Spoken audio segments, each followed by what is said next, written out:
RSS केंद्रीय अधिकारी व मुस्लिम राष्ट्रीय मंच के संरक्षक इंद्रेश कुमार का जयपुर में हुआ स्वागत।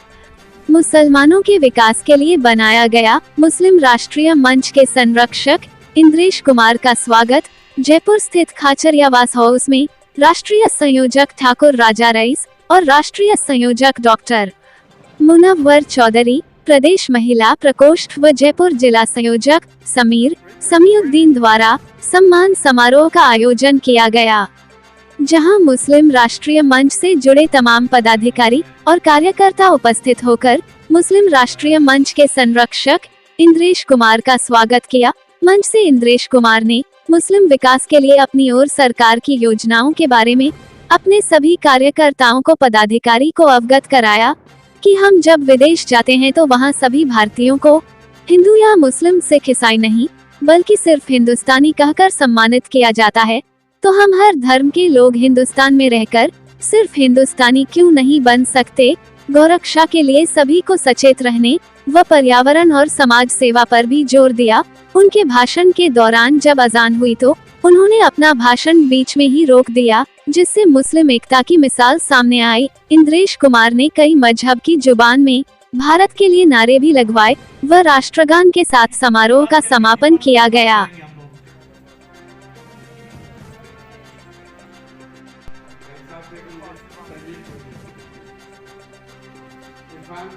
ऐसा है,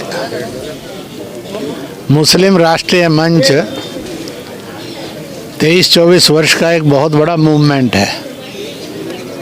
उसमें सेवा की और पर्यावरण की दृष्टि से गौ प्रकोष्ठ, गाय काटेंगे नहीं, गाय कटने नहीं देंगे, गौ मांस खाएंगे नहीं, गौ मांस बेचेंगे नहीं, गौ मांस खरीदेंगे नहीं, बल्कि गौ का पालन करेंगे। क्योंकि दुनिया के अंदर कोई भी मस्जिद ऐसी नहीं है जहाँ गौ कटती हो, गौ मांस बेचा जाता, खरीदा और खाया जाता हो, उसको अपराध माना है। स्वयं रसूल ने कहा है गौ के मांस में बीमारियां हैं, इसका दूध और घी शिफा और इलाज है, इसलिए उन्होंने अपने खाने में से उसको हटवा कर संदेश दे दिया था। मुझे मानने वाला अगर मुसलमान मानता है सच्चा, तो वह गौ काटने और गौ मांस खाने का काम नहीं करेगा।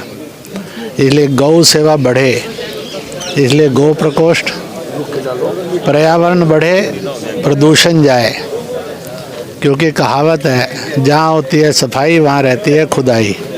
स्वच्छता चाहे दिल दिमाग की हो, चाहे शरीर की हो, चाहे बाहर की हो, उसके अंदर स्वच्छता के अंदर एक किस्म से शांति का, विकास का, प्यार का वास रहता है।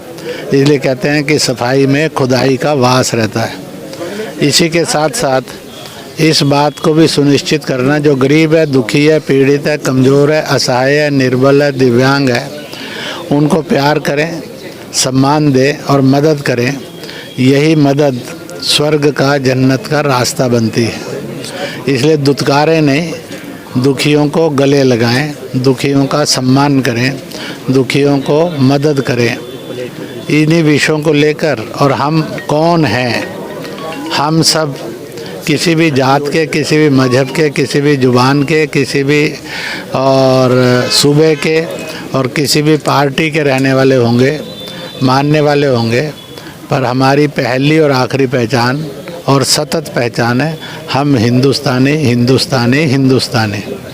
इस प्रकार से सब जिएंगे तो देश दंगा मुक्त होगा, छुआछूत मुक्त होगा, प्रदूषण मुक्त होगा, नारी के शोषण से मुक्त होगा। वह इसी के साथ साथ जो गरीब दुखी हैं उनकी मदद करने वाला देश बनेगा। आज नया हिंदुस्तान दुनिया में उभर रहा है, इसलिए 370-35 से हटी, देश दंगा मुक्त रहा।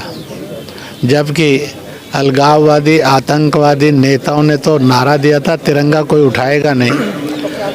15 अगस्त 2023 को 8.5 लाख तिरंगा जम्मू कश्मीर में लहराते हुए दुनिया ने देखा है।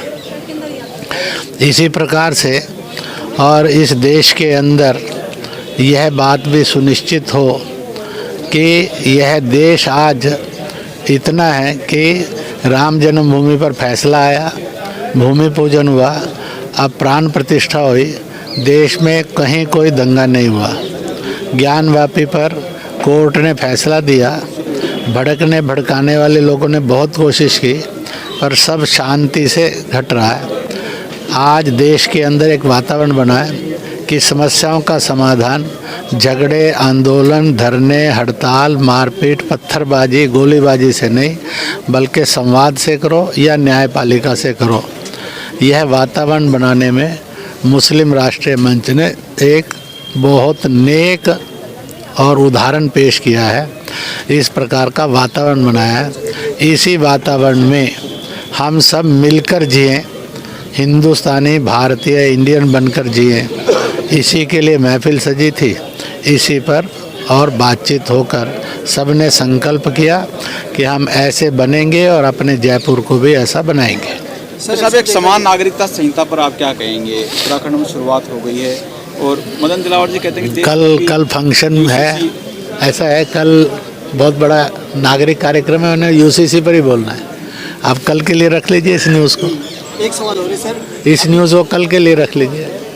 मुस्लिमों का हमेशा देखा गया है कि वो आरएसएस को विरोधी मानते हैं, लेकिन यहाँ पे देखा गया कि जब अजान हुई थी उस वक्त आप खामोश हो गए थे। इसके बारे में कुछ संदेश? ऐसा है, भारत एकमात्र देश है जहाँ सब धर्मों का सम्मान किया जाता है। इसके अतिरिक्त दुनिया में ऐसा कोई देश नहीं है। इसलिए भाईचारे का और 3 लाइनों में 4 लाइनों में एक फार्मूला है।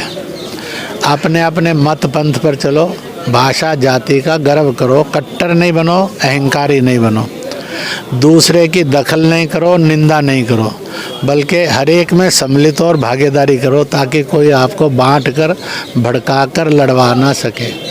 इस रास्ते पर चलेंगे तो अपने आप और यह आपको दिखाई देगा। इसलिए लोग कितना भी आरएसएस के खिलाफ भड़काएं, आप ही देखिए पिछले 10-15 साल के अंदर जयपुर में कितने बड़े बड़े छोटे कार्यक्रम हुए हैं, परंतु कभी भी किसी ने आकर इसमें दखल देने की कोशिश नहीं की, क्योंकि यह धर्मांतरण नहीं, कट्टरता नहीं, हिंसा नहीं, दूसरे के धर्म की निंदा नहीं, बल्कि सब धर्मों का सम्मान, यह करैक्टर भारतीयों का था, हिंदुओं का था, है। इसलिए आज जब इस करैक्टर पर चलने के लिए आगे बढ़े तो लोगों को लगता है कि आरएसएस, संघ परिवार, बीजेपी, बीएचपी की अप्रोच हमें गलत बताई गई थी।